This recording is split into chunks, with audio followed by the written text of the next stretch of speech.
సమాధానం ఉండదు, పీడ. అందుకే ఈనాడు మానవులు మరి నెమ్మది లేక, సంతోషం లేక, మరి ఎంత ఈ లోకంలో కలిగి ఉన్నప్పటికీ హృదయంలో నెమ్మది లేని వారిగానే జీవిస్తున్నారు. అయితే ఇటు పాప భారము మానవుని యొక్క జీవితంలో తీసివేయడానికే దేవాదేవుడు ఈ లోకంలోకి వచ్చాడు. కాబట్టి ఈ పాపం అనేటువంటిది మానవునికి మరి సంతోషం ఇవ్వదు. పాపములో దుఃఖము, పాపములో మరి నెమ్మది లేదు. కాబట్టి ఈ పాపం మానవుని వెంటాడుతుంది, మరణం వరకు వెంటాడుతుంది. కాబట్టి పాపం అంటే ఏంటండి అని మీరు అనుకోవచ్చు.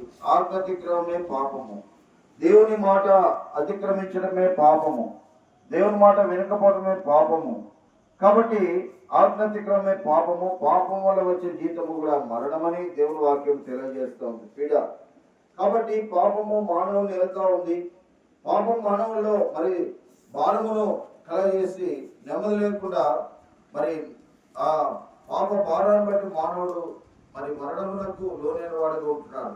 ఏలైనగా పాపము వలన వచ్చు జీతము మరణము లేక నరకమని దేవుని వాక్యం